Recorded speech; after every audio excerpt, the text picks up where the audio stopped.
From Los Angeles, California, with the Mad Scientist Party Hour.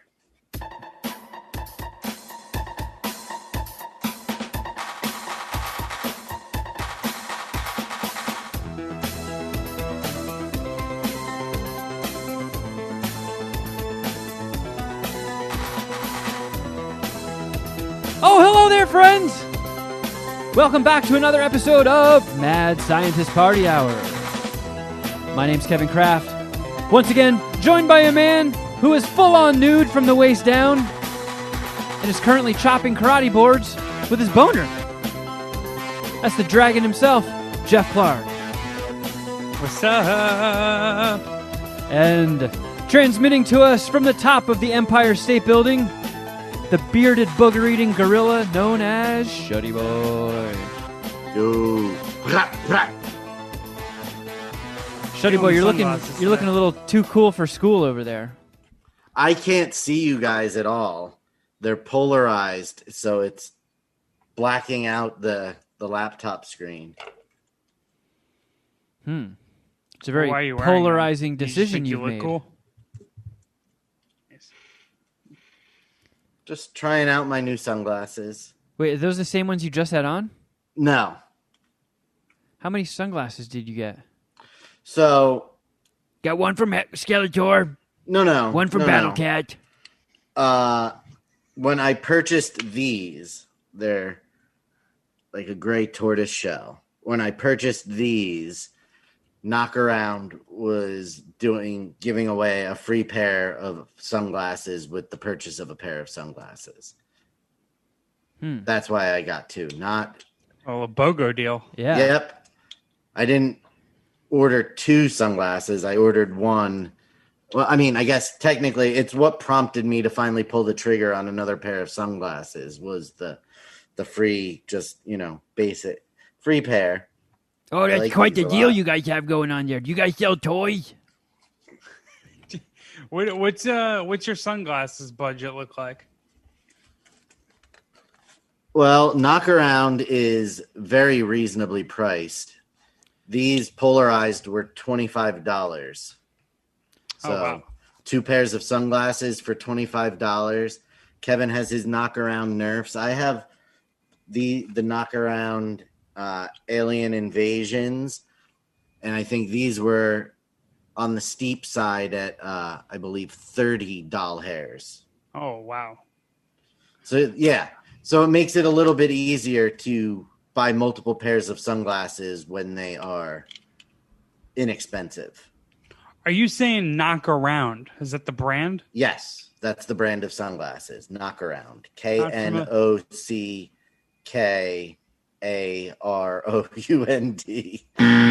Okay. That's regular, right? Like that's the regular spelling? It's one word instead of being two words. Okay, cool. Where normal spelling is, it would be two words. That was like too many letters for me to keep track of. Yeah, I zoned out once you got to the C. Is this like your guys' brand? Like you said it like this is something that you're like that you usually buy. Well, no, I got Knockaround. You got Knockaround. Is this so? These ones that look all 80s out or 90s out are Nerf. So this was a targeted Instagram ad, which, goddamn these motherfuckers for their laser-honed accuracy on my wallet, because they get me a lot. Instagram makes me buy a lot of things that I don't need. So I saw these once on an Instagram ad, and I was like, look at those fresh motherfuckers right there. But I don't wear these out in public because I look like a penis. I mean, they're cool, but I look like a penis in them. So I wear a pair that you don't look like a penis in, like I have. Well, I do. I have. And Knockaround. Jason has a sponsorship with Heatwave. I lost my Heat Waves. I got a pair of Heat Waves that I wear when I'm out. We should be sponsored by Knockaround, though. Are these two different sunglasses brands? Yes. Yes, that's why they have two different names. How many different sunglasses brands do you guys know? This is impressive. Well, I didn't know if the Waves were another version of the Knockaround. Ray-Ban, Electric, Oakley. All I knew was I knew Ray-Ban. Costa. Ray-Ban. What are they called? Nixon does sunglasses. What are they, Raisin Bran? I know Ray-Ban and Oakley. That's about it. There was a point in time where I was trying to floss and I had a pair of fucking Gucci sunglasses. Oh, I Jesus. still have a pair of Gucci sunglasses. That had to be the worst version of Kevin Kraft, right? They didn't look like Gucci sunglasses. Like Okay. I have such an odd shaped dorky head that it's tough to find any pair of sunglasses that don't make me look like a grade A chode. But they're out there where I just look normal wearing them. But shockingly enough, those Gucci's weren't, like big bug-eyed glasses. They were actually like not rectangular, but they weren't gigantic. They actually did look cool. They didn't look like designer brand sunglasses, which is why I bought them. But they got fucking stolen from me, I think, after 2 months of owning them.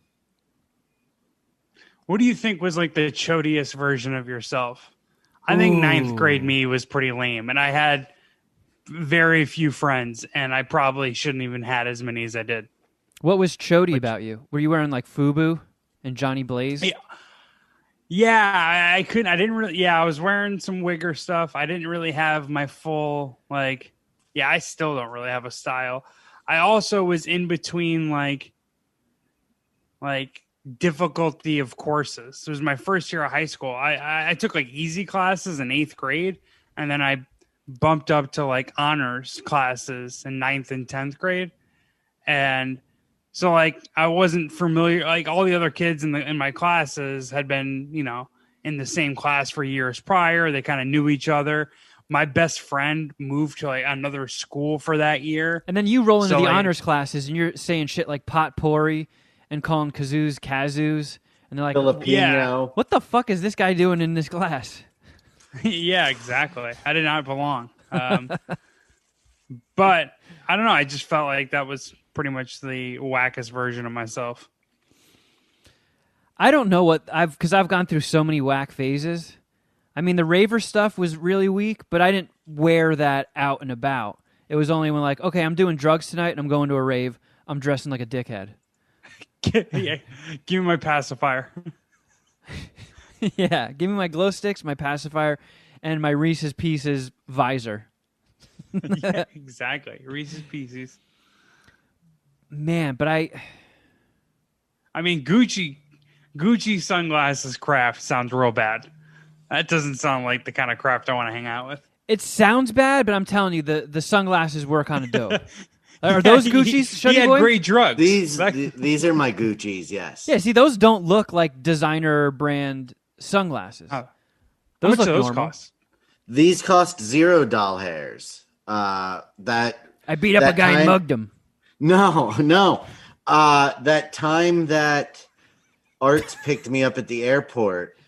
Oh, you mugged Arts? Yeah, I mugged Arts. No, we got in the car. I had kicked his ass and called regular an Uber. sunglasses on, and he's like, "No, you're in LA. Wear my Gucci's."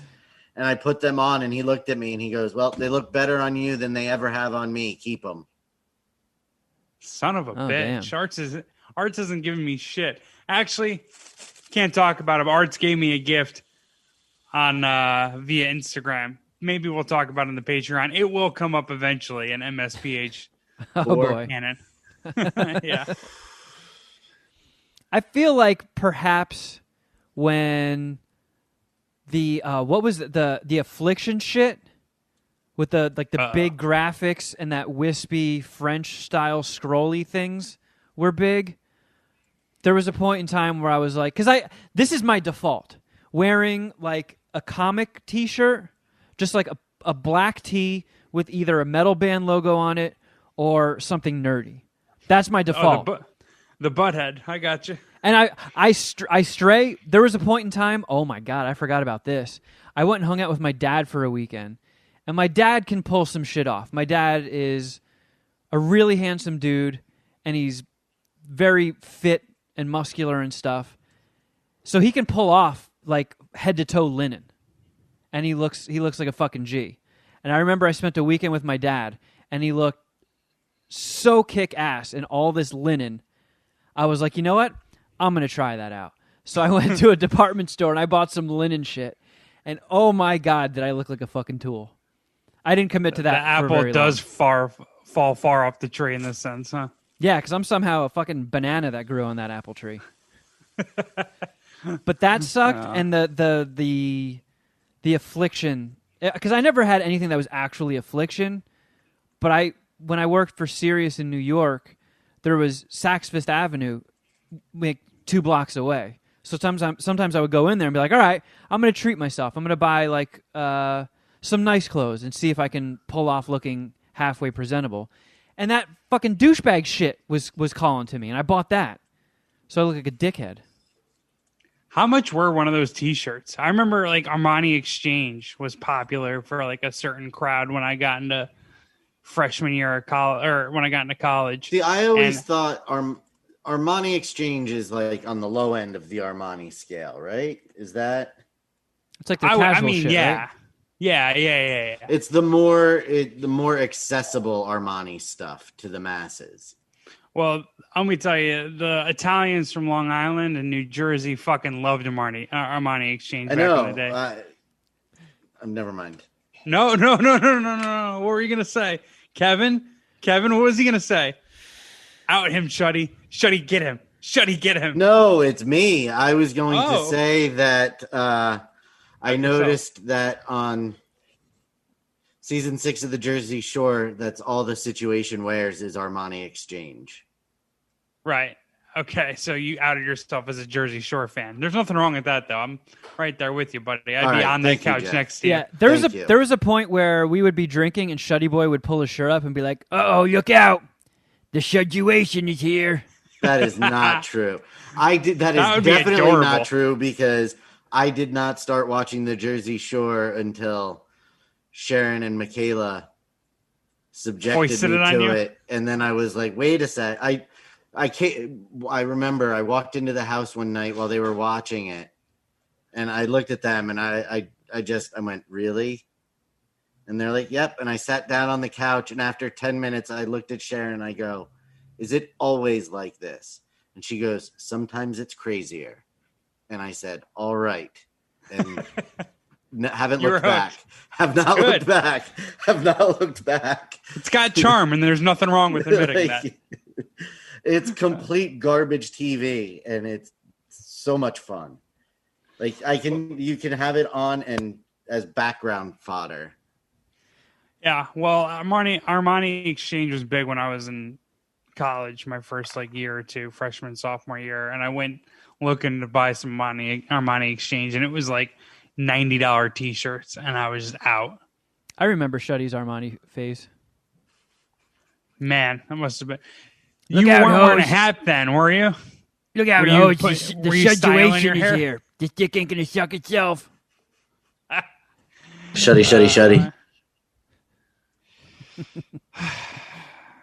Well, How much were those Affliction T-shirts? They feel like they would be like super expensive. I don't know if I ever bought a shirt that was more than like $50, but even then I was like, God, you're such a dumbass. Why are you spending $50 on a fucking shirt? On a Did you t-shirt? say that to Yeah. yourself at the time? Were you saying that? Like, this is stupid. So on Yeah. Affliction's website I never Their wore shirts actual Affliction though. are Let's be $64. clear. Their t-shirts are $64. Jesus Christ. I can't believe people still pay for that. Can you And imagine some man, Ed that's so Hardy. Orange Does County. anybody still wear Ed Farty? I see like of all people, Instagram models, a few that I follow wear like what is it, Von Dutch hats? Like those Oh, trucker that's hats. back? I don't even know. I feel like it's an old hat, but it's not like old chicks, obviously. And they're smoking hot, so it's not like anyone can make fun of them about it. But yeah, I don't know. I've seen some Von Dutch hats somewhat recently. I thought those things died like 10 years ago. So did I. But I mean, if there's anything that can revive a brand, it's fucking hot chicks. They have magic powers. Absolutely. Were you ever a Von Dutch fan? Von Dutch pop collars? That No. doesn't seem like you. No, God. never got that. Never went through the Abercrombie phase. I own some Hollister stuff now. Here's That's just because what I'm a was- surfer. No, I haven't. It's comfy, and it was. I have I'm an feeling alibi, myself now that I'm a little bit lighter. You know. Oh yeah, absolutely. It's opened up a whole world of wardrobe options that I never thought were possible. Once you're comfortably in a large, it's like, wow, this is how this world. This is Yeah, how this is side how the feels, other huh? half live. Oh wow, this is great. Bring on the fishnet half shirts. Oh man, that's a trip. I had Hey. something I had an alibi for not being able to wear Abercrombie and Fitch when I was younger, and I was always too fat for it. So like when I say I never wore Abercrombie and Fitch, you believe me. I can never get something in my size. Yeah, they didn't call it Abercrombie and Fat.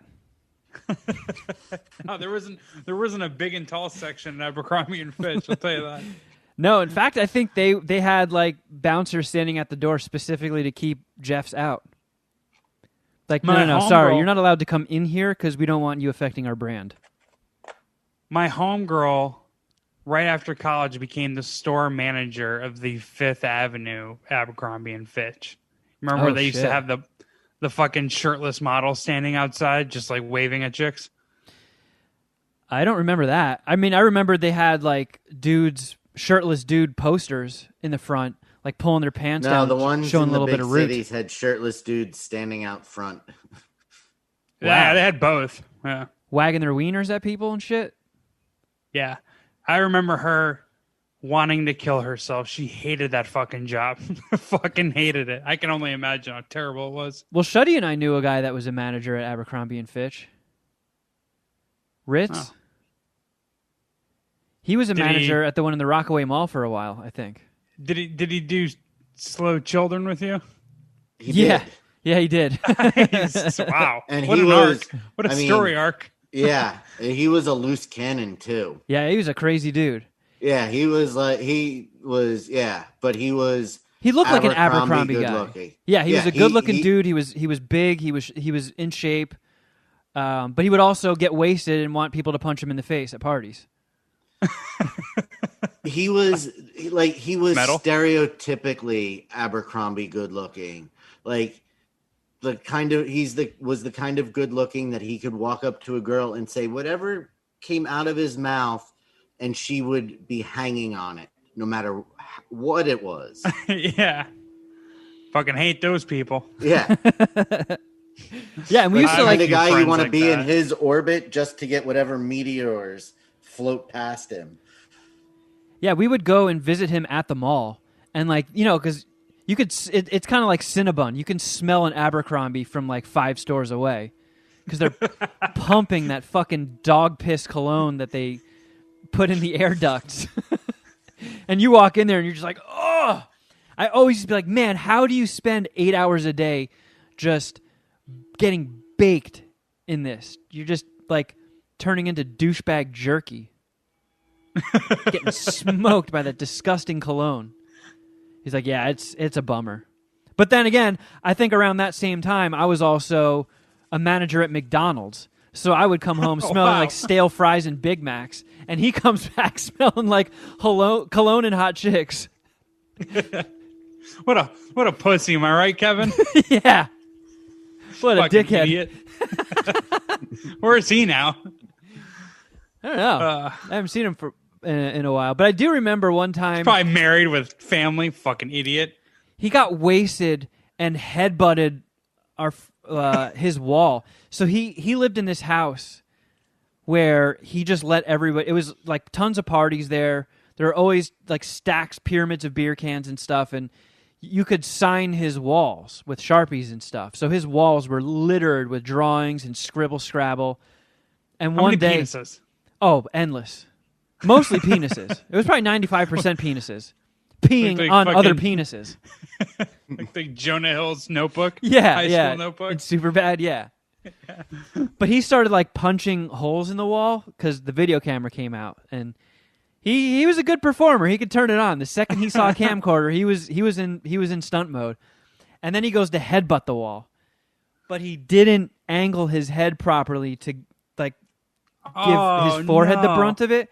So his Smacked nose, his face against. Oh. his forehead did get some of it, but so did his nose. And he got a pretty gnarly bloody nose from that, I remember. Just face butted the wall. He broke it. Now Is he the kind of good looking that could still holler at chicks with a bloody face? Oh, yeah. Yeah. Yeah.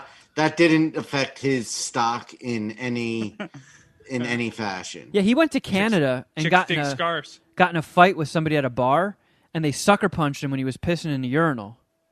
And he had to get they broke his jaw, and he had to get his jaw wired shut, and that didn't even slow him down. He was just walking to a party and be like, "Hey, what's up, ladies?" And they're like, "Woo, look at him." Man, Yeah, life's not fair. Goddamn beautiful people. I want to smell that guy's hand. Well, hey, I watched some stuff. Oh, thank God. I watched Before we nothing. get into this, Yep. I tried to get him to. Mark Rinker took an exception with your rating of Conan the Barbarian. I kind of figured he would. I saw him and Dom both gave it like 5 stars on Letterboxd. Letterboxd D. I apologize. He was very upset by the 3.5 you gave it. Also, because you didn't indicate if it was a rewatch. It didn't seem like it indicated that it was a rewatch. So he's very upset that you don't write reviews. He really wants to get into your head and know what you're thinking on these reviews. Like he needs an explanation as to why you would only rate Conan 3.5. Well, sometimes it's a first watch. Okay, Jesus, Shuddy. Sorry. Yes, Conan was a first watch. I somehow made it 38 years without ever seeing Conan the Barbarian in its entirety. While I was watching it, there were definitely lots of parts that I remembered, like when James Earl Jones turns into a snake and his face starts stretching out. I vividly remember that. The reason, and it didn't get, so here's how to crack my Letterboxd D code. Because they only let you do half-star increments, which, by the way, a 3.5-star rating is a 7 out of 10. That's still a good score. But if I put a heart next to it, anything that's a 3.75 and above gets a heart. So a 3.5 with a heart means it's a 3.75. But I'm sure that's still not enough for Mark. I don't know. It was good, but stuff just like happens in it. There's no real rhyme or reason. It's just, oh, now he's talking to some weird wizard. There's really no explanation for how he got there. It's a little sloppy. I think, and I'm going to put this out here now, we'll have to figure out scheduling.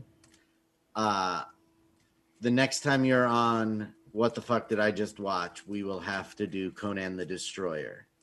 Okay. Because I'm assuming you haven't seen that either. No, and that one's supposed to be like worse, right? That one is PG-13. Ooh. Yeah, that was one of the good things that Conan the Barbarian had going for it, was just a parade of boobies and violence. Oh, yeah. I was going to say, I haven't seen that movie. Well, if I have, it's been a long, long time that I don't remember anything. There is boobies in it?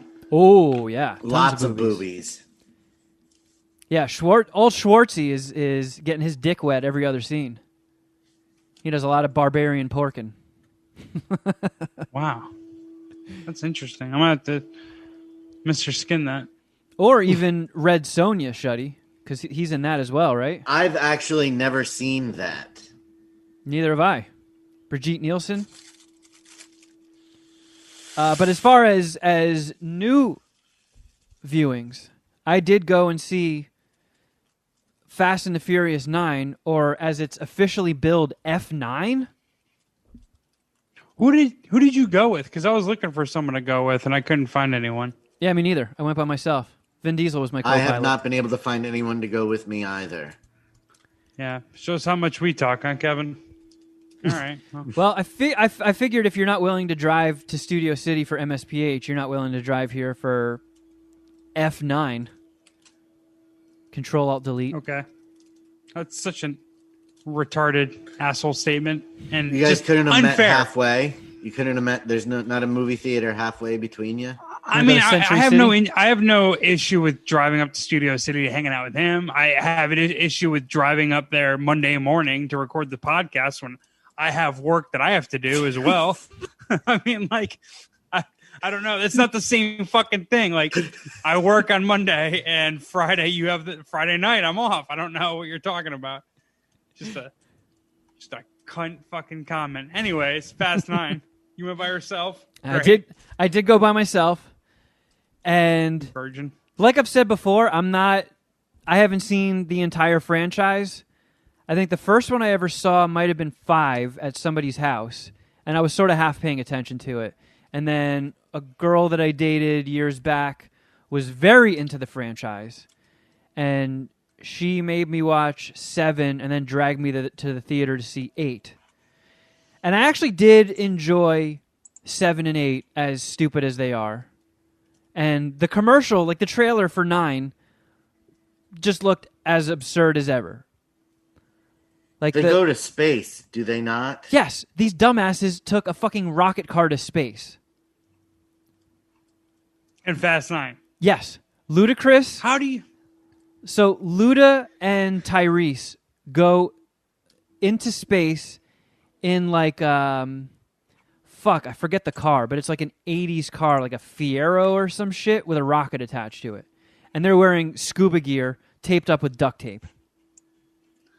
Did they go in underwater yet? How does that happen in any of the franchises? Because I mean, space. That's like, isn't that that's the final frontier type shit? Like, how do you go harder than that? That was the joke. That was like the joke of people being like, yeah, every installment it gets so silly that one day they're going to go to space. And obviously, that was a throwaway joke people were making. It was like, yeah. This is an exaggeration of the series, and Fast and the Furious was like, "Oh, you think we're fucking around, do you? We're sending these guys into space." Yeah, like do they dumb the whole thing down for Fast 10, right? And it just becomes like just it goes back to being back to street racing. Yeah, just local shit in the valley. Well, I heard somebody say it's going to be them making a heist on Heaven to get Paul Walker back. Oh, that would be sweet. That would be sweet. CGI that. Yeah. A little insensitive to the Walker estate, but hey, want some more money? He could probably get a $20 million check. We were talking about how much money, and I already know now, but how much money Vin Diesel has made off of the Fast and the Furious. Actually, the answer to the question that we got answered was how much money he's worth. But I think he's making $20 million per Fast and the Furious at this point. That's believable. I mean, I would honestly believe it if it was higher. Yeah, I would have went over on that one. If you said over under 20 and a half, I would have went over. I mean, that's his franchise. Vin Diesel's Fast and the Furious dick is so big, he got the fucking Rock kicked off of it. He's like, no, this is my franchise. I'm the star. I'm the alpha here. I'm Dom Toretto. Or Tourette, whatever the fuck his name's. Yeah, I wonder how much of the success of these absurd movies was because it had The Rock in it. I definitely think it got a little bit of a boost. It could have been hurt. No, but like, is now that he's not in it, now that Vin Diesel threw the hissy fit about The Rock being more popular in his own movies than him, is that going to hurt the franchise? No, there's no way. And what are they ending on? Are they ending on 10 or 11? I think... Because I know they announced the end. I feel like the timing... I don't know if you guys have looked at the box office stuff yet, but I think the timing of this premiere is just so good that it's gonna make a shit ton of money. It did all of the box office this past weekend. Dude, there was... in the Edwards Theater in Long Beach, I don't even know how many screens they have. They have a fuck ton. They had a Fast and the Furious showing every 15 minutes. I've never seen anything like it. So number 3 this past Dark weekend Knight shit. Was The Hitman's Wife's Bodyguard. The most clumsy title ever. Is that a sequel to The Hitman's Bodyguard? Yes, with Ryan Reynolds and Samuel L. Jackson. Did $4.9 million. That was number 3. That doesn't even cover Ryan Reynolds. Shit. A Quiet Place 2 did $6.2 million in the number 2 spot. All right, that's respectable. Do you know the answer? Can I guess the box offices. And then we've got Fast F9, the Fast Saga Did you see it, Kevin? at number Or did one. you? I Did you think see I the did. box office. I Okay. did. I don't remember it exactly, but I did see it. Are you gonna guess? Sorry, Siri just cut in. Yeah, I'll guess. I forget what the record is. I'll go 135. Okay, that's high. I know That's that. very generous. 70 million Oh shit! is what it did. But look at 70 million, and then the next closest movie was 6.2. Everybody who went to the movies this weekend pretty much went to see. And that's just domestic. Yeah, but worldwide, I think it did 400 million. But like, to me, that number, it's just the domestic box office. But that number kind of proves Shuddy's point, I think, because I guess a lot higher. Didn't The Dark Knight set the record at like 100 million? Like, what's the record currently? Like, it's the Avengers, right? Didn't the Avengers put up like 200 million one weekend? So 70 really, I think like, so. 70 Well, really isn't that much. I mean, the pandemic hanging around still probably fucked with it. Yeah, yeah. I mean, I bet you that they are, while they may not publicly say it, privately, they're happy with a $70 million opening weekend Interesting. amidst a pandemic. So, I mean, John Cena is probably, with wrestling, is probably a bigger star than what's his face? I'm spacing on his name. Vin Diesel. But what? So, was it more than just like he didn't want a bigger star on the set with The Rock? The Like, Rock, was it there- was because The Rock's character was so beloved. Oh, I It see. really was a dick swinging contest with The Rock being more popular than him in his own movie franchise. Gotcha. Okay. Didn't they both become good guys, and that's what was the issue? I always just thought it was Vin Diesel was just like, no way, I'm the big dick here. Get this guy out of here. He's too popular. Yeah, Yeah. Just a little bit of jealousy. But I feel like he could make the same claim about John Cena. Or they Maybe just John butted Cena died in heads. this one. I think No they spoilers, Kevin. like butted heads on set too. Yeah. But it could have in just the been last Vin Diesel couple of poking at him. movies, yeah, something happened on set because in the last couple of movies, Hobbs and Dom did not share a single scene. They were never on camera at the same time together because they would not shoot scenes together. So elephant It in the was room that. about with Fast 9. The whole shit, the whole franchise, like they're saying, or their motto is, families, everything, or family first, whatever. But John Cena is Vin Diesel's little brother. Yep. Doesn't that just like ruin everything? Like not everything, but like half of what the franchise is built on? Not really, because they still crowbar it in to multiple scenes, and it's not just Vin Diesel saying it. Like, I think other people are like, it's nothing but just, we don't do that because we family. Just, It's terrible, right? It oh has my to be god, it terrible. is so fucking cringy. It's so embarrassing. The dialogue between Vin Diesel and John Cena was so bad. Like, these movies suck.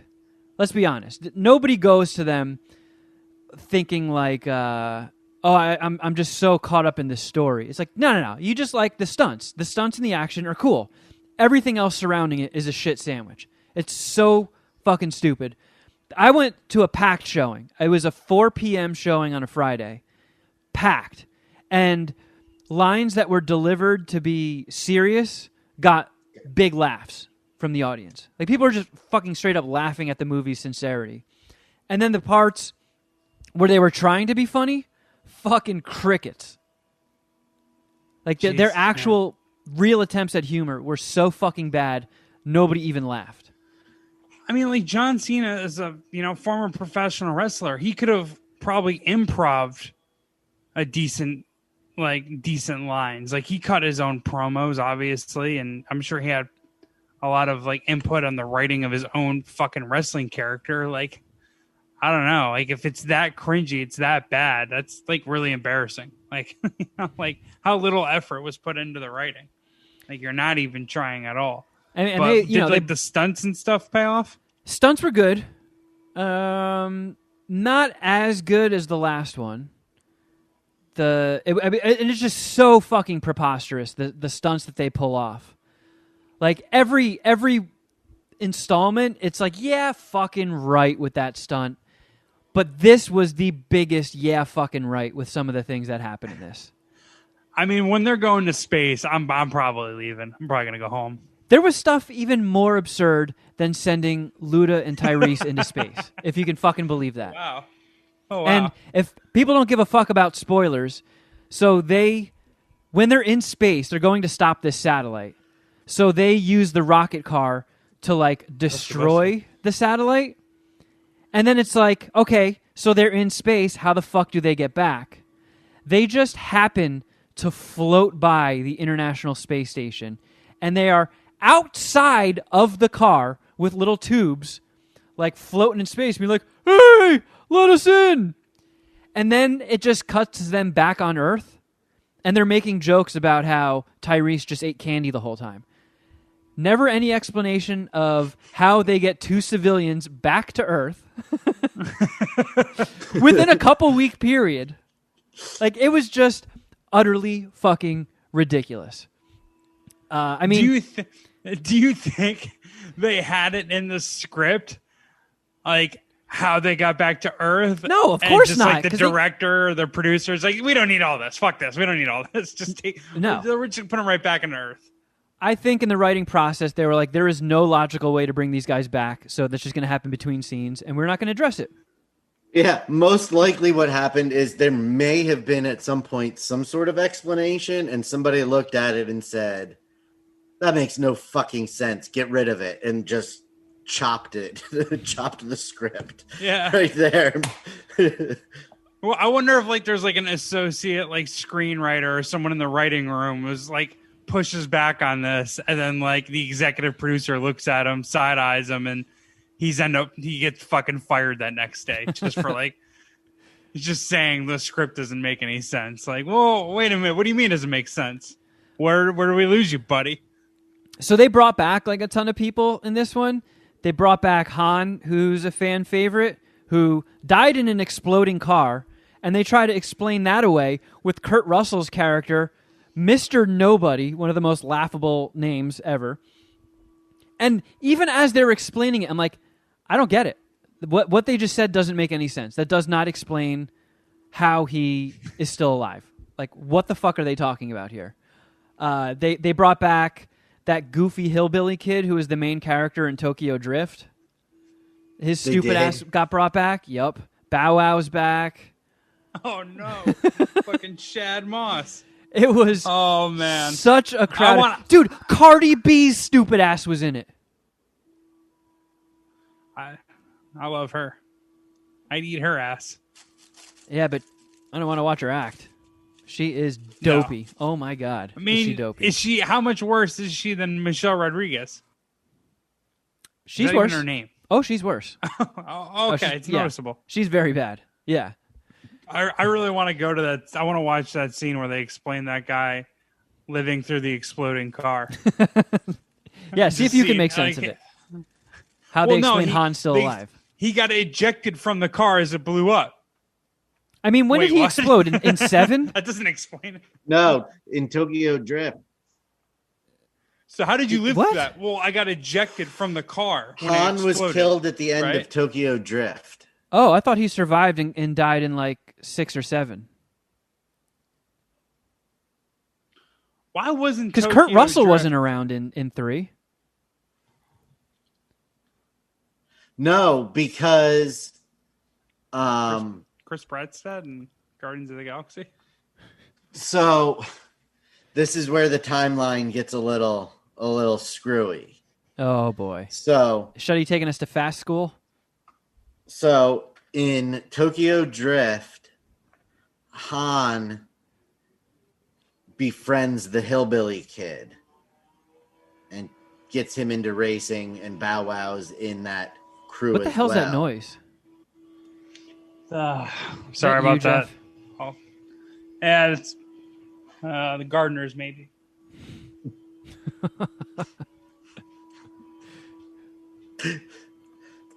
Sounds like someone's playing like a didgeridoo in the background. Oh, that worked. All right, continue, Shuddy. And then Han dies during a race in the movie Tokyo Drift. But he's in the other ones. So then, I believe Statham was a bad guy in 7, good guy in 8. Is that correct? Or was he... So, I believe 4, 5, 6, and the part in 7 where Han dies all take place before Tokyo Drift. Oh, okay. Because then Statham, the reason that Han is killed in Tokyo Drift is by by Shaw, because of what they did to his brother in It's 5 or all about 6. family. So then, yes. So I believe 4, 5, 6, and most of 7 take place before Tokyo Drift. At least 4, 5, and 6 take place before Tokyo Drift. Let me Google that. Those motherfuckers age weird. Yeah, in fucking circles. Well, so how many Dom Toretto dicks are you gonna suck? It is so funny how Fast and the Furious movies started out as just street race movies, and they've just turned into James Bond movies for retards. Yeah, James Bond for the dyslexic. Yes, Tokyo Drift is the 8th movie chronologically. Wow. So, or not I wouldn't say 8th, because there's a couple of things that are there's a couple of DVD shorts in there. So oh my god, it's the 7th movie or the 6th. So Fast and Furious, Too Fast, Too Furious, Fast and Furious, Fast 5. Man, they're worse at naming these movies than Xboxes of their consoles. Fast and Furious 6 all come before Tokyo Drift. That's so then fucking Tokyo weird. Tokyo Drift happens. Then 7, 8, and 9. Not counting Hobbs and Shaw. Weird. Well, to answer your question, this is only Jeff, a few movies removed from that in the timeline. I can't give this anything higher than 2.75 dicks. It was just very, very goofy. And I also was able to separate this, but I have to give you my theater experience. So ever Beautiful. since the Were you closure, at AMC? ever since the closure of my beloved ArcLight, I have been delegated to patronizing AMC. Relegated. All right. Man, I liked it better when you just played Xbox. You got shuddied. Hit it. I know. I'm looking for it. I don't own an Xbox. It's PlayStation. Yeah, twice. Actually. He got you twice. Man, I feel like... Yeah, he doesn't have Xbox, you fucking idiot. You just got shuddied, motherfucker. Nice. So anyway. Good job, Shuddy. Man, Shuddy Boy's semantics just scrambled my brain. I forgot we were Yeah, I don't even know what we're talking about. Your AMC theater going experience. Oh, yeah. F9. No, so Tokyo Drift. It was, You're giving your review in Tokyo Drift. It was an IMAX showing, so I accidentally got a seat that looked like a good seat on the theater map, but ended up plastering my face to the screen, which you get used to pretty quick, so that didn't bum me out. But the guy sitting next to me was breathing like this through his nose the entire movie.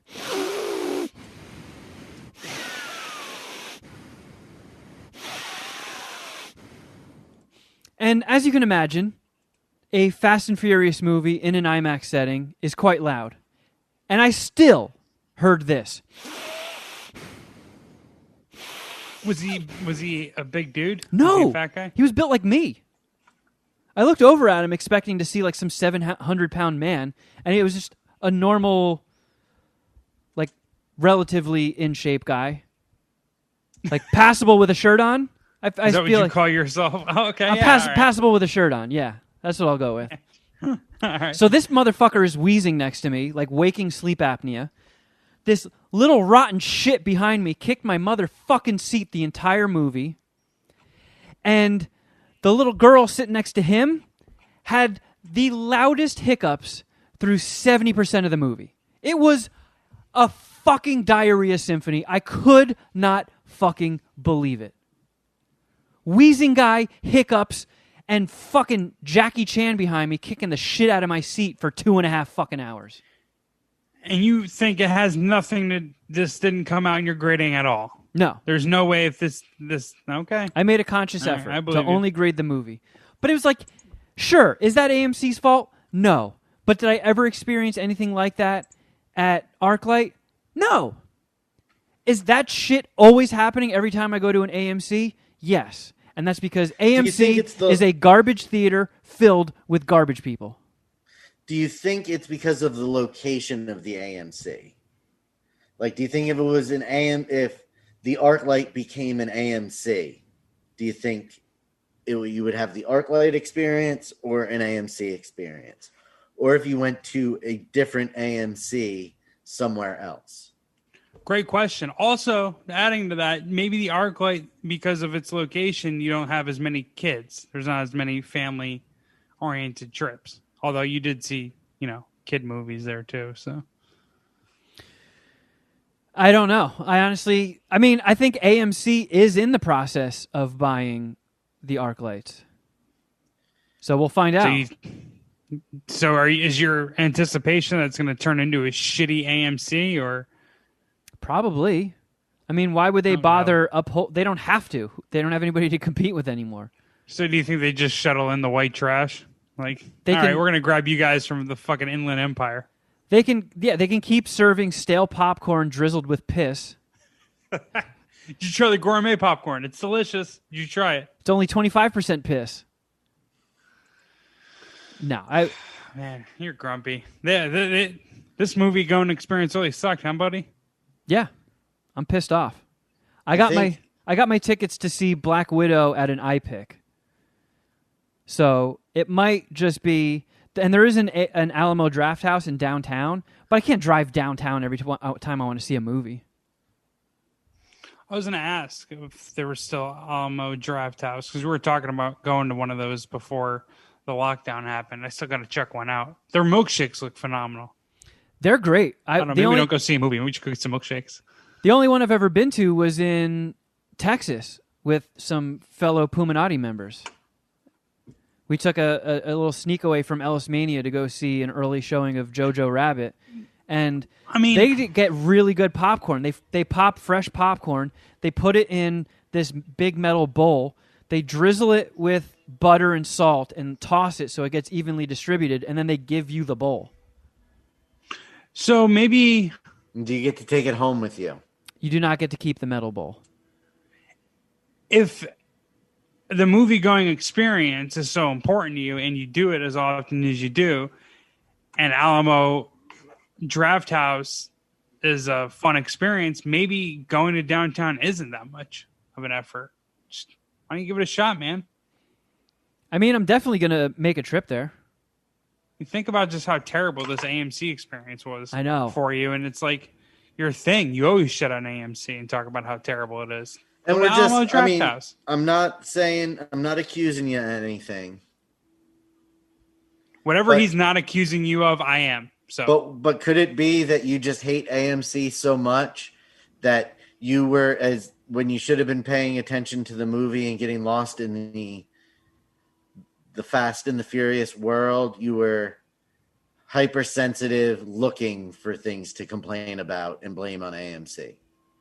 Okay. Yeah, because where you may be hyper focused, was maybe your ADD directed in the Shuddy, I know you love being in perpetual disagreement with me, but I'm just asking. If maybe you he's had an AMC racist, it's a fair question.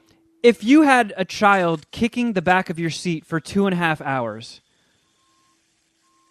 All I'm asking was it really 2.5 hours, or was it maybe yes. 5 minutes? And just Oh, because you fucking hate no. AMC so much, it felt like it was the entire time. That's all I'm saying. Also, Shuddy, doesn't this feel like when I make similar complaints and I just don't attach it to specifically AMC, just generally? Like, isn't this something that I get knocked for? This sounds like a It's Jeff not Clark so much. complaint. It's not so much your complaints that you get knocked for, as so much as you then deduct points from the movie because of it. Yeah, you Okay, stub your fair toe enough. on the way into the King's Speech, and you're like, oh, fucking 0 dicks. I stubbed my toe. There's no way. That's bullshit. There's no way I'd pay for the King's Speech. Well, I did watch another movie that I didn't have to pay for. I watched Oh, nice. The Ice Road. Are you guys familiar with The Ice Road? Is it animated? No. Does it have Mads Mikkelsen in it? No. It has Oh, it's big old missile dick Liam Neeson in it. Where? All right, I gotta Google this. I'm interested. I love Liam Neeson. Ice Road. it just came out. Yeah, it just hit Netflix. Oh, Action thriller, 1 hour and 48 minutes. Holy shit! I mean, you does he got have me a going right specific now. set of skills? Being a truck driver. One of the actors in this movie, I'm assuming she's Native American. Her name is Amber Midthunder. Yeah. It's a cool fucking name. A native Yeah. New Mexican actress. You are correct. She's kind of Oh, cute in shit. it. She's like a little bit gothed out. It's a Netflix original. Oh man, I'm very interested, and it's got a Lawrence Fishburne. I would have watched this and chimed in with you. Well, I don't know if my review is going to keep that fire under your ass burning. Because, oh my God. How much time was spent in the truck? There's a lot. So here is the structure of this movie. There are diamond miners in Canada, and an explosion traps like 26 of them in a cave. And they need a well cap or something like that to free them, and they only have 30 hours before they run out of oxygen. But they can't fly anything in, and it's risky. The only way to drive in would be to take the ice roads, but it's April, and the ice isn't as thick in April, and these things are super heavy. So Lawrence Fishburne says he'll carry one, and then he enlists that Native American girl and Liam Neeson and his mentally impaired brother, which was a very crowbarred, unnecessary plot point to give him a mentally impaired brother. Was he actually on the spectrum, or Well- was this like a simple jack? In the beginning, the other guys at the truck stop are picking on him and calling him a retard, and then Liam Neeson knocks one of them out. He's like, "That's my brother. You don't call him a retard." And then it gets later explained to Lawrence Fishburne that he's a combat vet dealing with PTSD, and then they dropped some other term for his condition. But he almost speaks in riddles. So there's a part where Liam Neeson's like, "Tell me, Gertie," and his name's Gertie, which is so weird. So he's like, "Gertie, Careful. how much do you think this pipe weighs?" And he's like, 500 million. And he's like, "Gertie, what does that mean?" And then he just flashes his hands to give him the number of the weight of the pipe. It's like, why was that necessary to write into the story structure? Couldn't it just be a down on his luck brother that needed a mechanic gig? Or just some sort of disability. You don't need a whole bunch of backstory to it. It was bizarre. It was really fucking bizarre. But like, so they go on this mission to drive across the thinning ice, to race the clock, to get to Canada, to deliver these well caps. And I just, Fuck is a well cap. I don't know. But I don't know how much further I could get into the absurdity of this without spoiling things. But Liam Neeson dies in the first 20 minutes. somebody does. Oh, doesn't sound good for Lawrence. Doesn't sound good for Lawrence. Let's just say this. Some of the trucks fucking sink. And it's like, why did they need 3 of them when one will do? If one saves the day, why do they need 3 trucks carrying the same shit when it's just putting more strain on the ice? The fucking company, spoiler alert, is trying to sabotage this because they don't want the miners to get saved because, I don't know, some thinly explained corporate greed bullshit. And the CGI in it looked like a 1994 Primus video. It was fucking ridiculous. The explosions were so whack. There's avalanches. They're fucking whack. It was so bizarre. It was so fucking bizarre. It was very bad. There were some suspenseful moments. So 3-2-5? No, it was... Dude, it was bad. It was a much better theater going experience, so Wow. it's actually a 3.5. That sounded authentic. He said, dude, it was very bad. Nobody was kicking my couch, so 5 dicks.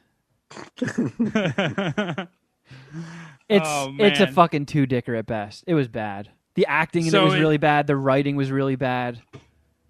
Diamond miners in Canada. Who would have thought? So, more likely to be nominated for an Oscar, F9 or The Ice Road? I mean, the best shot F9 has is its special effects. I just mean in general. I was just trying to... Yeah, F9. Because the special effects were good. So if it was going to get anything, they've given shitty movies Oscar nods for special effects. They are not giving it to fucking Ice Road. No fucking way. So, like, with Steven Seagal movies, the movies necessarily aren't, they're not epic, they're not great, but his performances is always top tier. How about Liam Neeson in this one? Is Liam Neeson, is his performance top tier? Like, and everything else is dragging him down, or does he suck on top of this movie sucking? I mean, they were, like, Lawrence Fishburne and Liam Neeson were good, but there's literally a point where when Liam Neeson finds out he's being sabotaged, and he's talking to his injured, mentally impaired brother. And he's like, you know what, Gertie? I think they did this to us. And you know what, Gertie? Now I'm pissed. It was just fucking corny shit like that. And then, like, seriously, the mentally impaired brother stuff was so fucking cringy. They're talking about how they want to one day buy a rig of their own. And they're on the CB radio with Lawrence Fishburne. And he's like, so, what are you guys going to name that truck if you get one? And Liam Neeson's like, I don't know, Gertie. Jenny. Gertie, what do you say? What would you like to name our truck? And he goes, the truck. And Lawrence Fishburne goes, like Bodie McBoatface. yeah. And Lawrence Fishburne goes, well, that's a good name for a rig. It's like, wait, what am I watching here? How did this movie go through so many people and nobody was like, get that fucking truck shit the fuck out of here. What are you guys doing?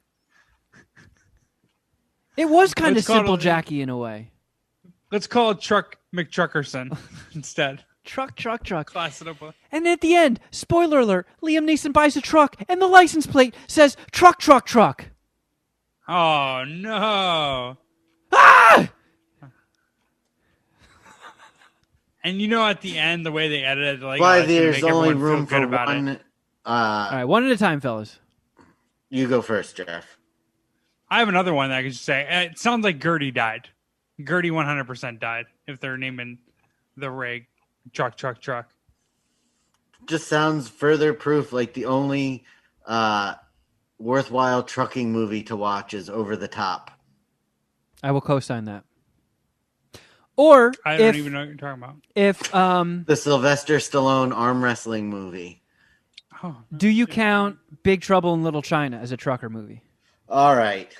I mean, I'm just asking. I don't know because it doesn't fully qualify, but Kurt Russell is a trucker, and he is very active on the CB radio in the beginning of that movie. people I'm related to think that that's a Mount Rushmore mushroom movie. So take that for what it's I worth. will say, I'll Interesting. go out on a limb and say that that's probably my favorite John Carpenter movie. Can't hate that statement. More than Halloween? Wait, he did a Halloween, right? Yeah. I didn't see Halloween until the original Halloween until I was a legit adult. I watched Big Trouble in Little China anytime it was on cable as a kid. Fair enough. People love that movie. So, do you not? I hate that movie. Mark also hates that movie. I don't understand why. Why do you hate it? I don't know. I just think it's corny. I don't know. Just not a fan. I do like Kurt Russell though. I was into the Tango and Cash Kurt Russell, not the Big Trouble in Little China Kurt Russell. I think my favorite, and I would guess perhaps Jeff's after that statement, favorite John Carpenter movie would be The Thing. Oh man, I haven't seen The Thing in forever. My brothers watch that. I think every Halloween or every October. And man, talk about a movie one of the best movies ever. Oh, dude, it ages so well. It's so fucking good. Those practical effects are mind blowing. Yeah. It's insane what they pulled off in 1982. I'll probably watch it this summer or this fall. Yeah, that's also a must watch around Halloween for me as well. I fucking love that movie. And people shit on the prequel or whatever it is, prequel reboot thingy with Mary Elizabeth Winstead. Not that bad. Wasn't it the same movie? So that's, I guess, the big reveal. The end of it is the start of the original thing. Mary Elizabeth Winstead is married to Ewan McGregor, and they're expecting their first child. I was wondering whatever happened to her because she was in Birds of Prey. When she was in the Grindhouse movie, it was called Death Proof. I figured she was gonna blow up, her career. She was gonna be on the Scarlett Johansson, or is it Johansson, whatever, Scarlett Jo tier of actress. Not necessarily Jennifer Lawrence because she wasn't even big or popular at that time. But I thought she was gonna be a big movie star, and she really ain't shit. She was good on that season of Fargo. I mean, yeah, it's television. Well, I guess people don't look down on television as much as they used to. Yeah. Whatever. She was in Scott Pilgrim. Oh, yeah. Ramona Flowers. You're going to love her forever then, huh? She was in Gemini Man, too, guys. Dude, I love Gemini Man. Is that with Will Smith? Yeah, that's the Will Smith movie where he plays himself. Dude, I love Big Mama's House. I love Will Smith. Will you see Gemini Man? American. No, I can't see Will Smith doing bad things. It bums me out. If he just made a couple different career choices, he could still be one of the best or biggest movie stars in the world. And he just decided to, I don't know, mail it in and raise weird children. I don't know what the fuck he's doing. Honestly, I don't really get it. I think he just made so much fucking money. He was just like, whatever. I don't know. Yeah, he's in coast mode. He's like, once you reach that status, you're just Teflon. You do as many shitty movies as you want. You throw in a concussion here and there. Yeah, I heard theories about Adam Sandler and Eddie Murphy, and just how that when they had kids they changed and they were more thinking about making family movies that their children could watch. So maybe there's something like that going on with Will Smith, but I don't know. Will Smith never really made any controversial career moves. No. Will Smith was never in with Eddie Murphy. He made lots of raunchy stuff, with lots of swearing and stuff. But when he got to a certain level of fame, he stopped doing that. Right. But I'm saying Will Smith never had to clean up what he was doing to be family friendly. Is all I was. Well, Bad Boys. I guess, yeah. I mean, That's 2 movies. That's not a string of things like The Golden Child, Coming to America. Wait, was Golden Child raunchy? I haven't seen that in a while. They were not geared towards, younger demographics. I'm just throwing out Eddie Murphy. You know, I like mean, he's got the whole Raw and Delirious thing. Boomerang. They have some racy shit in it. No, yeah, I hear you. So for Will you. Smith to kind of fade away, it was strange. Wait, isn't the Golden Child bad guy? Isn't that Tywin Lannister? Yes. Man, that motherfucker. That Charles is evil. Dance? I used to love that. I used to love that movie, and I haven't seen it in forever. I have actually never is. seen it. I've never seen it either. Really? From 1986, okay. PG-13, a 6 out of 10 on IMDb.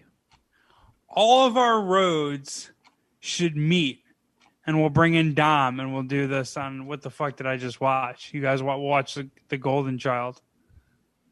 Get a review. You think he'd be into it? I wonder if he's seen it. Probably. I would hope. I don't know. I don't know if it's I would streaming anywhere. I got to get in Dom's ear about a new MSPH wrestling. I'm getting antsy. I'm ready to defend my fucking title, by the way. You mean lose it? Nah, I don't know. People have came for the title a bunch of times, and no one's been able to wrestle it from my fucking dragon grip.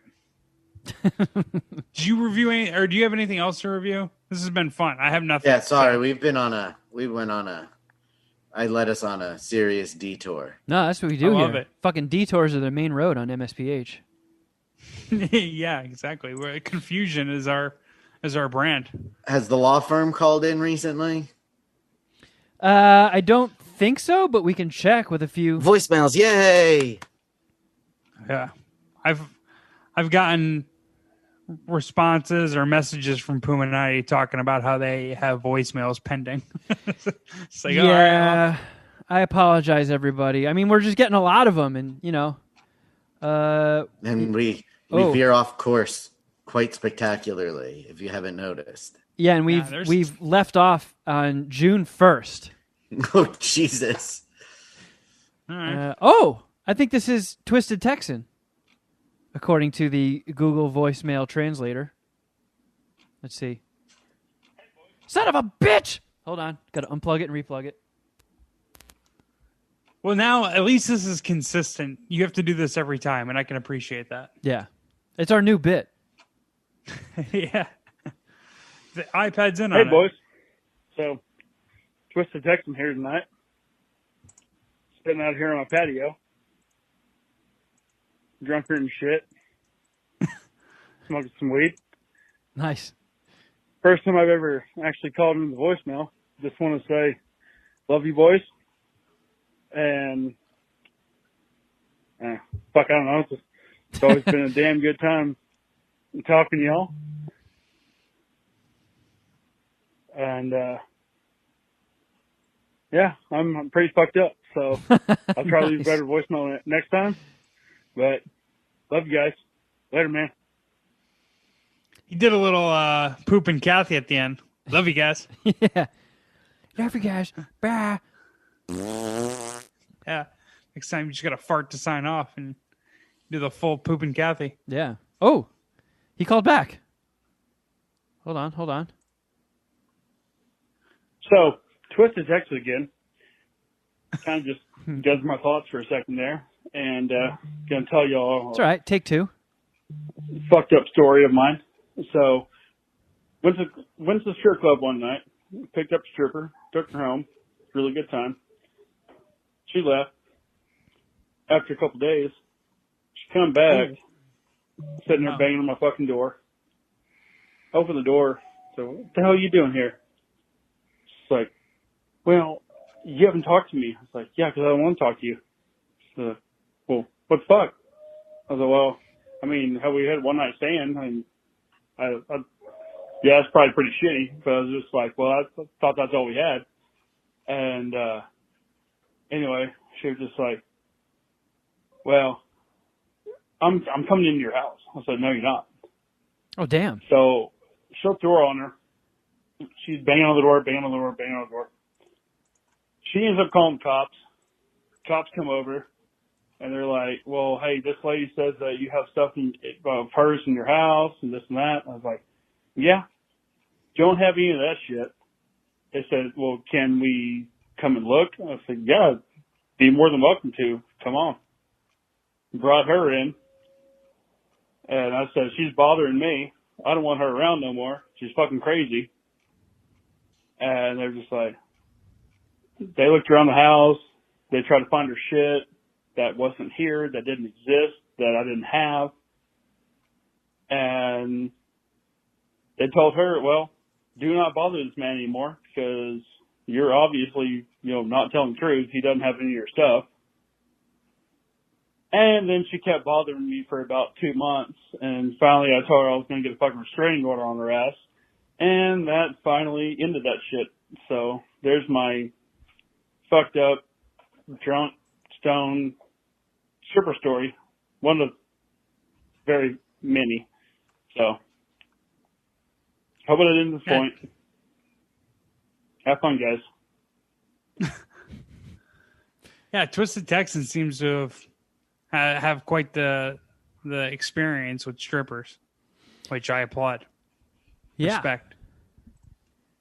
And even though they are strippers, girls tend to not throw their pussy around like guys throw their dicks around. So if you just go around endlessly hunting one-night stands, you're going to break a few stripper hearts, Twisted. It's going to happen. Yeah, she thought you'd be a keeper, unfortunately. And sometimes breaking stripper hearts isn't going to work out for you too well. You're going to have to deal with some drama. Yeah. Exactly. There could be some irrationality to their behavior. Sounds like it was good fuck, though, a little crazy to her. Oh, man. Jeez. That's a bummer. So you can't go to that strip club anymore, huh? I wonder how many strip clubs in Texas he can't go to anymore. Because he's got a lot of those stories. Broken. Yeah. All right, here's another voicemail. Hey, boys. Goomer calling in again. Goomer! Probably left too many voicemails, honestly. Let me know if you guys want me to chill out. No, we like you, Goomer. I have a Jeff. Now. Would you suck a dick? Oh, definitely like you. All right, hold on. It's been a while since we've done that, so let's cue this up proper. Oh my God! Wow, it really has been a while. I don't even know what page this is on. Would Jeff suck a dick? Would Jeff suck a dick? There's baking with Jeffy cakes. Dr. Steve saying big meaty erection. Oh, here we go. What's up, bitch? It's time to find out what it would take for Jeff Clark to suck a dick. Oh,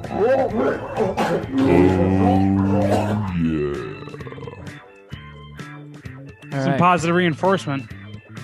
Goomer's got to hit us with his would Jeff suck a dick. Jeff, would you suck a dick too? And I'm talking at least 15, 20 minute, the whole deal, not like an easy dick sucking.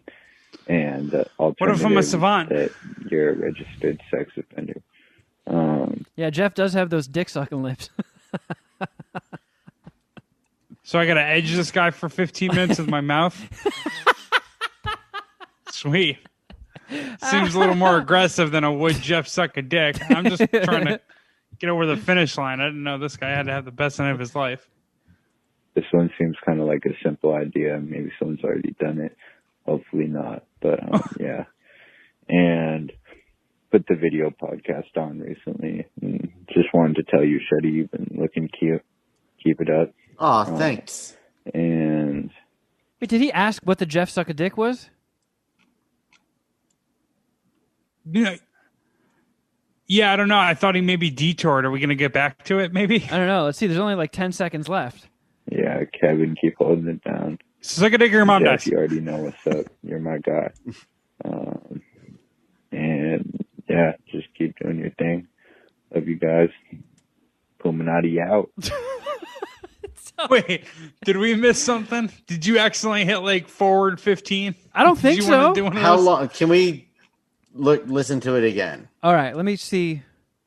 Oh, the whole deal, not like it. You got one shot, Goomer. Okay, the whole deal. I think he just You know, God damn it. I think he just distracted himself talking about the length of the blowjob and forgot to ask the question. I think he was just like too into the blowjob. I've been there before, buddy. Maybe the question was, will you just suck his dick for 20 minutes? and not this weak shit where you don't even want to be there. I mean, give me a good 15, 20 minutes of effort.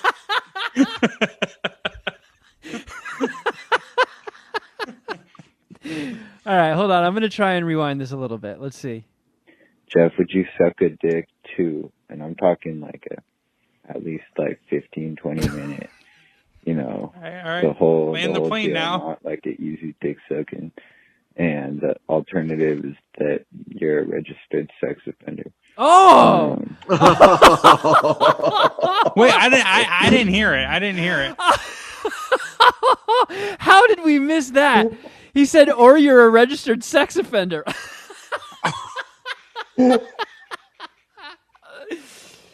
Oh, Goomer, yeah, you can keep calling in, dude. Oh, wow. Oh, no. No. Isn't there tiers the registered sex offender? Like, can I be a registered sex offender that didn't fuck kids? Yeah, why don't you try telling that I mean, you can be, but it's still the same thing. Yeah, try explaining that to a chick you meet at the bar. Look, okay, so I am a sex offender, but I'm the lower tier. That makes it better. No, I wouldn't explain to her, only my neighbors. That's the point.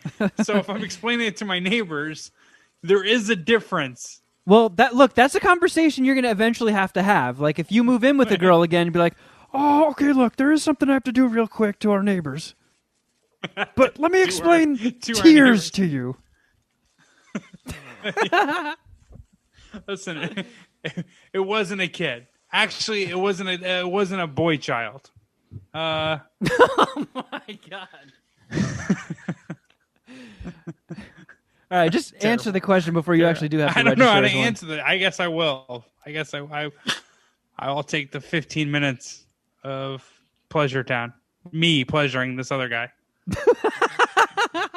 I don't know. I mean, I can't even imagine the ramifications of being a sex offender has in someone's life.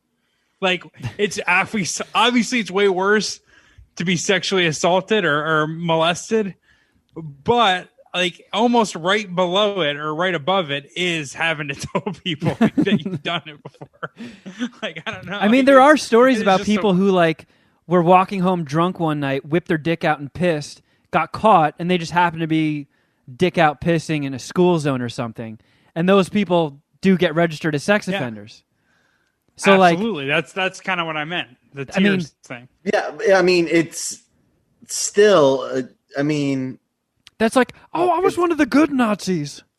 Like, what? Yeah, exactly.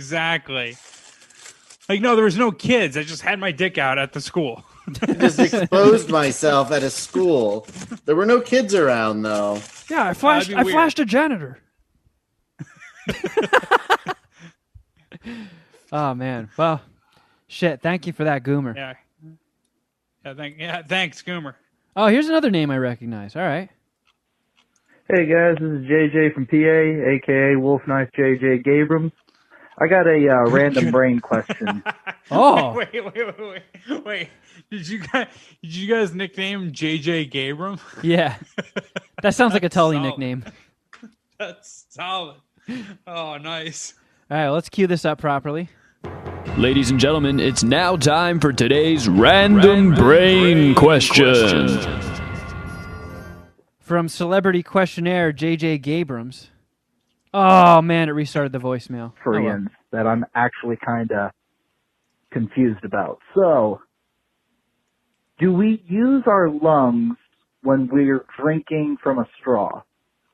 And if so, then how are we not bringing the liquid into our lungs? I feel like there is something a little off about that I can't quite figure out.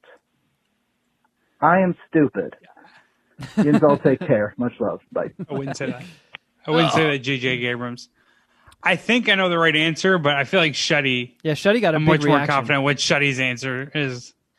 So yes, you are using your lungs when you are sucking something through a straw.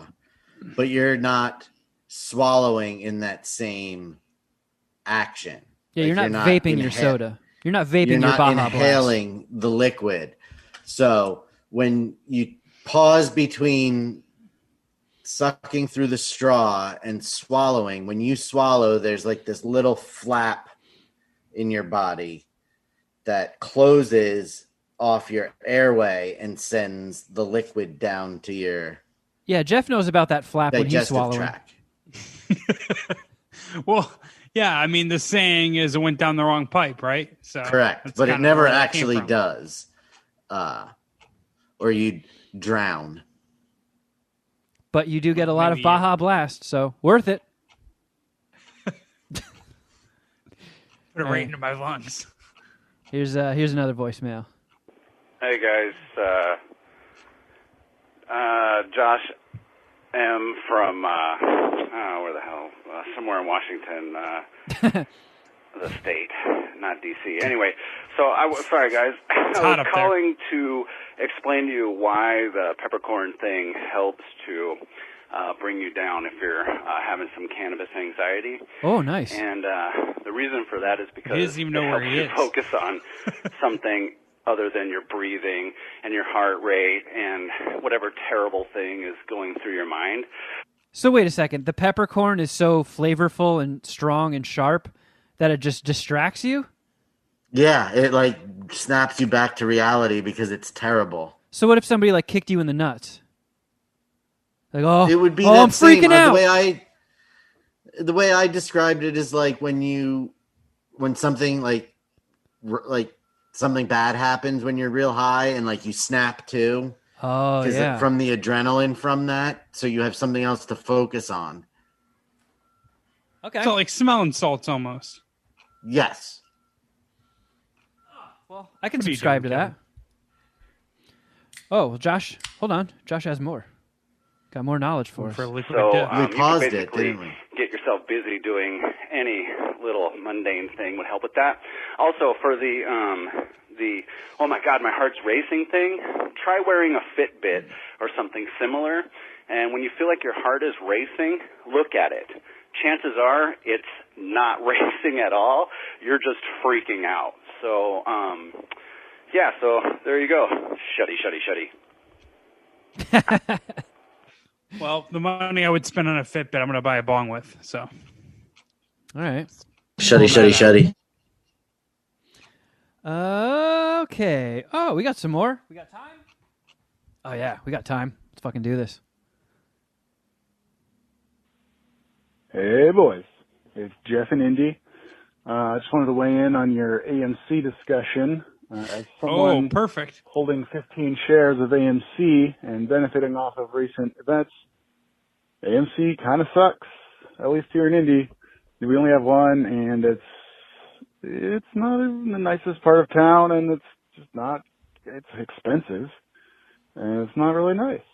But at the same time, I trust Jeff's opinion on Long Beach, so I think what needs to happen is Kevin needs to head his ass up to Long Beach, and you guys go see a movie up there, and then we can hear back from you about how that AMC is and get a true final opinion from Kevin. But love you guys. See you later. Yeah, come to the AMC Long Beach campus. I like this idea, but we have to expand it where Jeff has to go to the AMC that you hate so much and report back on if it is truly as terrible. I can guarantee it's worse than Long Beach. I mean, it's the one in City Walk. So, never been. Here's another weird thing about it. So it's at, City Walk is right next to Universal Studios Hollywood. All right, so then that makes sense why that one's awful. It's a big, massive outdoor shopping complex, like an outdoor mall. There's a fucking Planet Hollywood, Bubba Gump. There's all these restaurants, all these eateries, some shops, some candy stores. Theater. And then Universal Studios is right there. And in order to get there, there's only one parking lot, and it's for Universal Studios. So they'll ask you where you're going, and when you say the movie theater, they give you a receipt and then charge you $28 to park there. And then you show that receipt to the AMC, and they give you $23 cash. So you have to pay $5 to park there, and AMC eats a $23 dick sandwich for every person, which is For bizarre. every car. Yeah. That sounds terrible. Yeah. It sounds like a terrible start to your experience. So if you walk in there and you buy a movie ticket and that is it, they've lost $8 on you going to the movies there? $3, because I think they're $20 tickets. Jesus. Yeah, dude. Yeah. This is fucked the whole way around. But I signed up for the movie pass, which is $23 or $24 a month.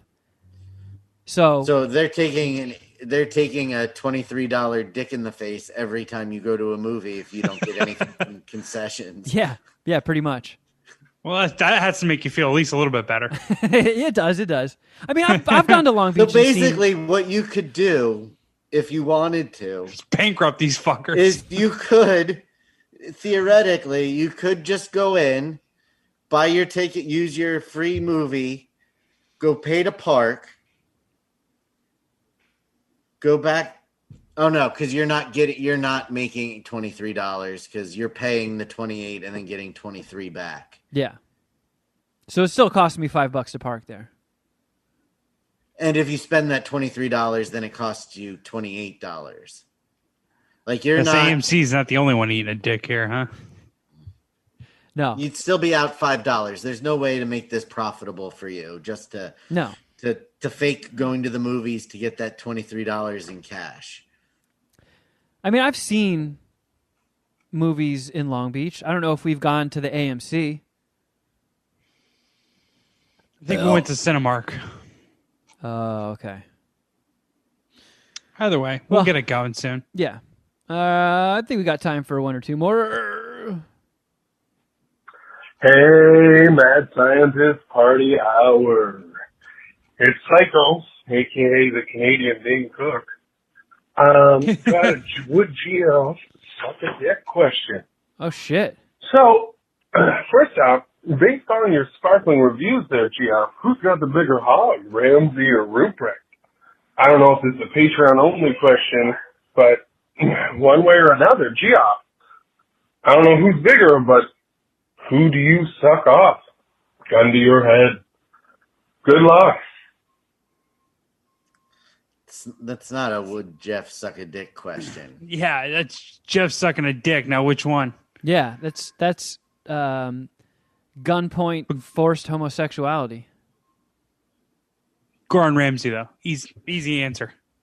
So Gordon. What he's referencing is in our Patreon, we do Supermarket Queefs, which is a supermarket sweep watch-along podcast, which comes out every Saturday.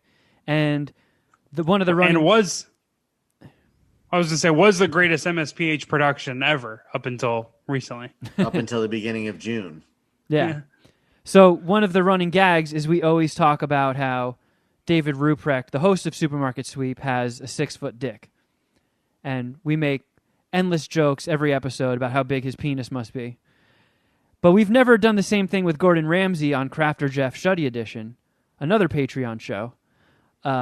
We do all agree that Gordon Ramsay is a straight-up G, but we've never joked about his penis. So... I don't know. I feel like in the grand scheme of things, if you're following the MSPH joke universe, Ruprecht's probably got a bigger dick than Ramsey.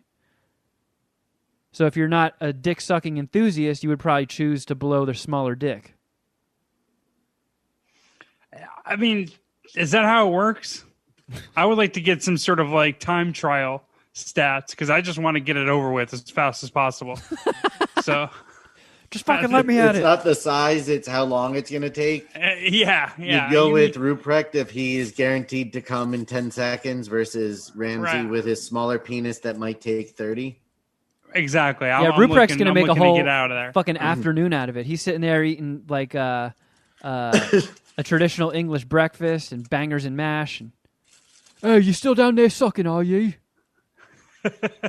That's how I'd answer the question, I guess, is whoever finished first is who ideally I'd go after.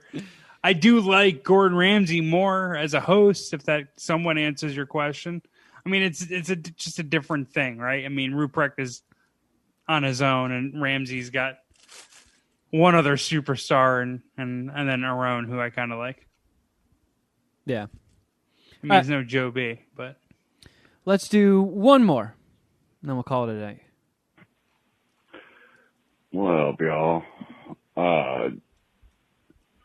Kevin, Jeff, Shuddy. I just want to say what up. I love you guys. I'm about to go to rehab tomorrow. Oh, shit. I just want to say I love you guys, and I've listened to every episode 4 or 5 times, and yeah, just wish me luck. All right. For sure. Good luck, guys. Bye. Oh, he wished us good luck too. Well, shit, man. Is that the end of it? Yeah. I mean, that's a bummer, but I'm glad you're getting some treatment. I'm glad we're able to provide you with some stuff to listen to. Shuddy, put down the fucking vape bag. Now's not the right time. I just... You fucking junkie, Shuddy. Jesus. Shuddy's over there double fisting, shoving edible gummies in his mouth. What's this guy talking about? Jesus, what a depressing voicemail. Oh, man, I need to pick me up. But yeah, I hope it works out for you, man. I mean, taking that leap and going into treatment's a big step. That means you're taking it seriously. So just fucking follow through, stay the course, commit, and you got our support. You got the 3 of us behind you. We're in your corner. Absolutely. Man. Yeah, good luck, homie. Just be mindful of your support system and structure and the company you keep, because that's probably a big factor in all this, or will end up being a big factor in all this. But yeah, best of luck, homie. Hopefully you are still a fan of the podcast once you come out of this. Yeah. Or, like, I learned a lot about myself, and the thing that I learned most is that I actually don't like the Mad Scientist Party Hour. Actually, these guys were a bad influence on me, so I'm stopping. He goes, Mike Hopkins. Well, yeah, we wish you the best, friend, and shoot us an update once you're all finished. Yeah, dude, give us a status report. We'll hear it sometime in 2022. All right, well, thank you everybody for hanging out with us. Thank you for listening. Thank you to all those tremendous voicemail callers. You guys were fucking on your game tonight. That was fun. Carried us. You're the real star. And if you need more MSPH in your life, please head on over to patreon.com/Mad Scientist Party Hour. We are just a fucking content cranking machine over there. And it's never been bigger, which means people are signing up and staying, and new people are checking it out. So I'm really confident in what me and the fellas are doing over there. I think you're really going to enjoy it. And why not take us up on just a 1-month trial? Just $5. It's a fucking latte. Just try us out for a month. See if you like the Patreon exclusive podcast and Crafter Jeff Shuddy edition. And who knows, you might want to jump up to the next tier and get some supermarket queefs in your life. Or Masters of the Pooniverse. Yeah. Yeah. Or Snack $10 Attack. tier is even lovelier. Or Kevin's Nerd Hole. Yeah. And or what the fuck did I just watch? Or Between Two Flushes. Exactly. All the MSPH productions. And be sure to watch MasterChef this week, so we can all be on page for our Thursday Crafter Jeff Shuddy edition. Yeah. Episode. And if you haven't done so, please help us out. Subscribe to our YouTube page, youtube.com/Mad Scientist Party Hour. We got the full video episodes up of our little Zoom conferences, minus the Easter egg. That's still an audio podcast exclusive. And Hoo-ah! Yeah, send us your emails, madscientistpartyhour@gmail.com. You can also follow us on Instagram. I'm at Kevin Kraft. At Shuddy Boy. At Jeffro Records. At MSPH Podcast. Shout out to everybody who topped us off and got us over 2,000 followers. It's fucking sweet. Yeah, thanks for topping us off. Yeah. Didn't take long. You guys are not to be fucked with. Also check out Fade the Media, Jeff's other podcast. If you want to hear Jeff shoot the shit about sports and hip hop and anything else that falls under that umbrella. Oh, that's pretty much it. Really, those are our wheelhouses. Shuddy, you got anything else? No, sir. All right, friends, that's about it. But until next time, eat something.